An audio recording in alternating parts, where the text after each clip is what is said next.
Assalamualaikum sahabat wisata religi, semoga kita selalu dalam lindungan Allah Subhanahu wa Ta'ala. Wisata religi senantiasa mengupas sejarah para waliullah dan sejarah yang ada di Nusantara kita ini. Semoga ulasan ini memberi manfaat dan pengetahuan untuk kita. Penyerangan pasukan Trunajaya dan disingkirkannya wakil Mataram di Cirebon. Pada akhir tahun 1676, sebuah kapal dari Cirebon yang berlabuh di Banten, memberitahu bahwa Pekalongan sudah berhasil dikuasai pasukan Trunajaya pada sekitar tanggal 25 Desember tahun 1676. Penguasa daerah pesisir pada masa itu yaitu Singawangsa, diberitakan ikut dengan para pasukan Trunajaya. Pada tanggal 2 Januari tahun 1677, daerah Tegal berhasil dikuasai pasukan Trunajaya tanpa kekerasan. Pada tanggal 5 Januari tahun 1677, pasukan Trunajaya yang dipimpin oleh Ngabehi Sindukarti, Paman Trunajaya, dan Ngabehi Langlang Pasir sampai di pelabuhan Cirebon dengan 12 kapal berisi 150 pasukan. Mereka menuntut agar wakil Mataram yang ditempatkan di Cirebon sebagai Syah Bandar yaitu Martadipa, menyerah dan menyetujui beberapa syarat, yaitu 1. Cirebon tidak lagi membayar pajak kepada Mataram. 2. Tentara Madura harus melindungi anak-anak dan wanita.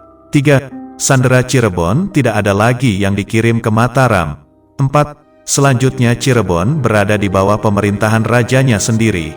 5. Cirebon berada di bawah pertanggungan hak-hak Sultan Banten. 6. Orang Cirebon mendukung Banten dengan senjata, serta mengakui Sultan Banten sebagai pelindung. Syarat-syarat tersebut disertai peringatan dengan ancaman seandainya tidak diterima. Martadipa yang pada saat itu telah berusia tua akhirnya menerima syarat yang disodorkan kepadanya atas nama Raden Trunajaya, dan bersedia menyerahkan kekuasaannya kepada keturunan atau kerabat dekat Sultan Abdul Karim yaitu Sultan Cirebon yang ditawan oleh Mataram. Penobatan anak-anak Sultan Cirebon Abdul Karim sebagai Sultan di Keraton Pakungwati. Pembagian terhadap Kesultanan Cirebon secara resmi terjadi pada tahun 1679 saat Pangeran Martawijaya dan Kartawijaya dinobatkan menjadi Sultan di Keraton Pakungwati Kesultanan Cirebon. Sebelumnya kedua pangeran kembali ke Cirebon setelah diselamatkan oleh Trunojoyo dari Mataram, dengan bantuan persenjataan dari Kesultanan Banten pada tahun 1677. Sultan Ageng Tirtayasa dari Banten terpaksa membagi Kesultanan Cirebon menjadi 2 kesultanan dan 1 peguron, dikarenakan untuk menghindari perpecahan keluarga Kesultanan Cirebon, karena adanya perbedaan pendapat di kalangan keluarga besar mengenai penerus Kesultanan Cirebon.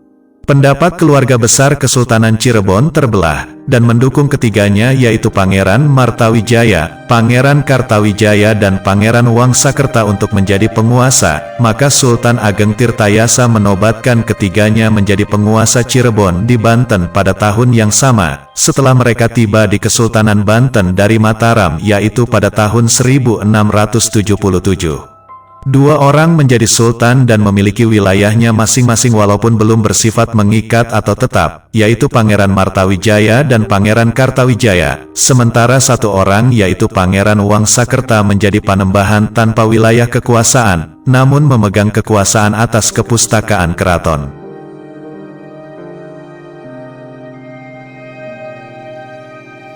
Hal tersebut merupakan babak baru bagi Kesultanan Cirebon, di mana kesultanan terpecah menjadi 3 dan masing-masing berkuasa dan menurunkan para penguasa berikutnya. Berikut gelar ketiga Pangeran Kesultanan Cirebon setelah resmi dinobatkan.